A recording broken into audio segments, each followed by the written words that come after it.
Hi Rob, it's Richard from GC Motors. Great to speak to you on the phone just now regarding the Q7. I'm going to do a quick video now, just thought I'd show you around the showroom just so you can see what we're about. So we've got a McLaren 675 LT, we've got a Mercedes S63, we've got a range of Ferraris, Lamborghinis, Mercedes, McLaren's, Ferrari FF on the back and the 570, so that's all our ultimate section, the cars really that's in the showroom.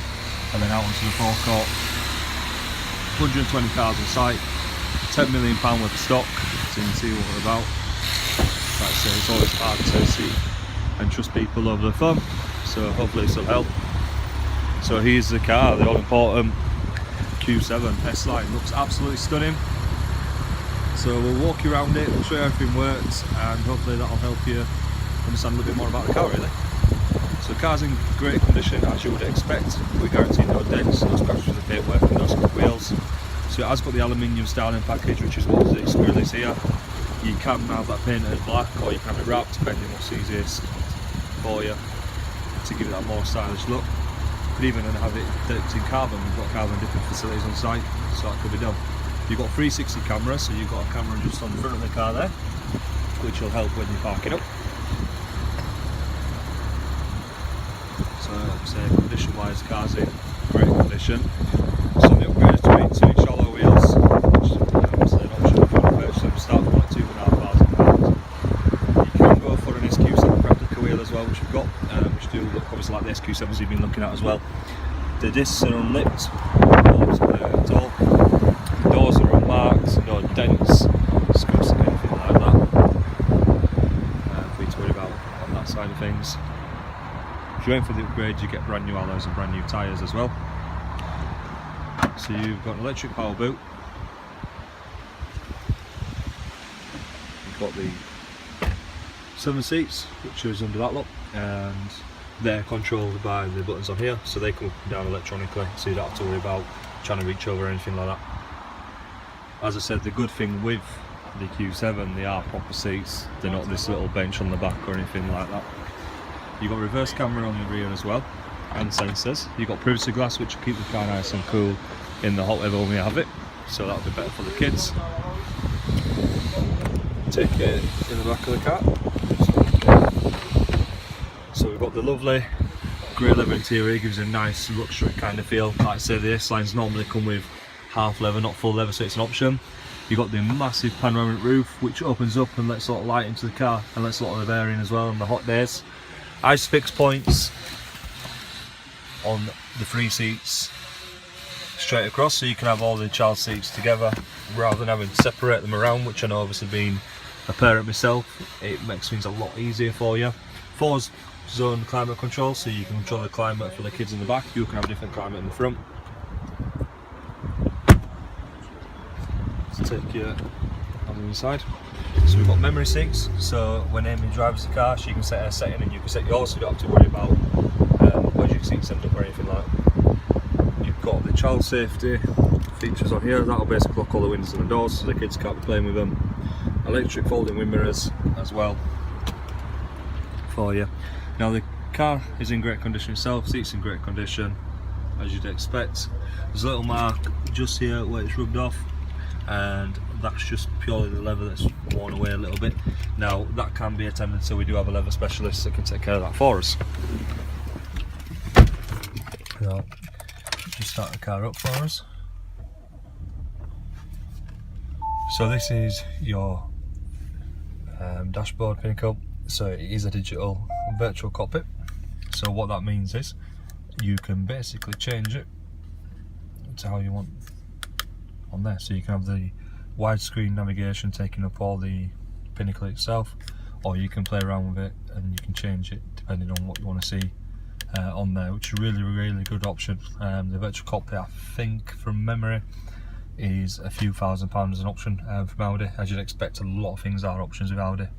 You've got automatic lights, which are just down here for you, automatic wipers, which are just up here, so as soon as it starts raining they'll wet themselves, as soon as it becomes dark they'll come on themselves.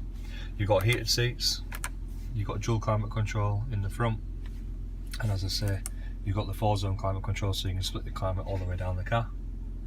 You've got drive select, which is basically a function where you can change the dynamic of the car. So you can have it in dynamic mode, which basically makes the car a lot more sporty, a lot more agile, and you can put it in comfort, which does the opposite. Your automatic basically changes when you're driving. So if you put it in auto, if you're going quicker and start throwing the car around a little bit, it'll stiffen up. If you're going that slower on a longer journey and things, it'll soften down.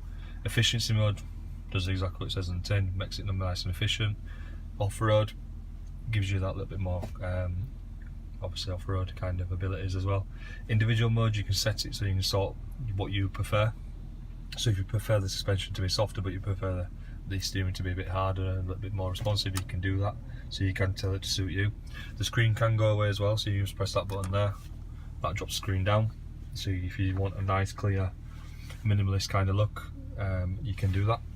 Or if you prefer to have the screen, which a lot of people do, you can put the screen back up as well. You can play your phone up and play it via music, or you can play your music via Bluetooth, sorry. You can go onto the radio on this function here as well, which is digital radio. If you've got Spotify or anything like that, you can stream your music straight through Bluetooth as well. And as I said, the car has got the camera functions as well, which is like a really good option in terms of obviously usability of the car. So if we go into reverse, you can see that's a reverse camera. Now it's not flickering, just the way we've obviously the camera's recording it. Now when you put the lock on steering, it shows you where you're going to end up. So you see how the lines are moving. That's your guidance line, so you can see exactly where the car's going to end up. If we go into drive, that's your front view, and again does exactly the same as you'd expect. And then if we flick across, we can then go to the overhead view of the car, so that's the 360 almost. The rear view again, the corner view, so that's behind us, and then the corner view from the front. So that's really good if you're pulling out of a junction, or if you're on a driveway or something like that and you can't quite see there's a little bit of something in the way. It just gives you that confidence knowing that you've checked, there's nothing coming, and you're going to be fine on there for you. So like I say, 360 top view camera, amazing option to have on this kind of car. You've got park mode itself, so you press this button here, it'll park the car for you, simple as that. You basically select which way you're going to park, you line the car up, it'll tell you what to do on the screen, and then it takes over the steering for you. All you have to do is the acceleration and the braking, and it'll park in the bay for you, and it'll do a parallel park as well. So like I say, another great handy feature to have as well. You've got cruise control, so if you are going to go on a longer journey, you can put the cruise control on and just relax. So I'd say the car itself's a lovely car, it's been really well cared for. You've got the darker headliner as well, which is obviously great with the kids if mucky handprints and all that kind of stuff. As I said, the roof does open, so if you pull it back,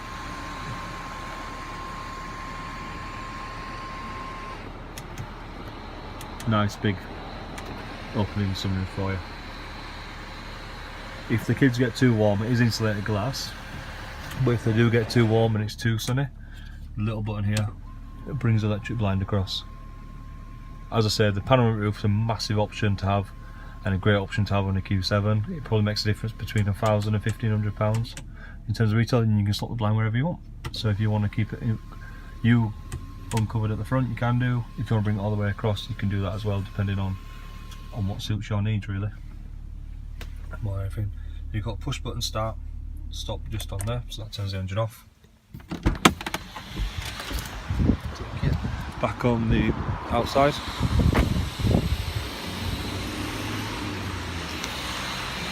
So there you have it. Hopefully the video's done the car justice. If there's any questions, anything you're not sure on, feel free to give me a shout, and I'll speak to you soon.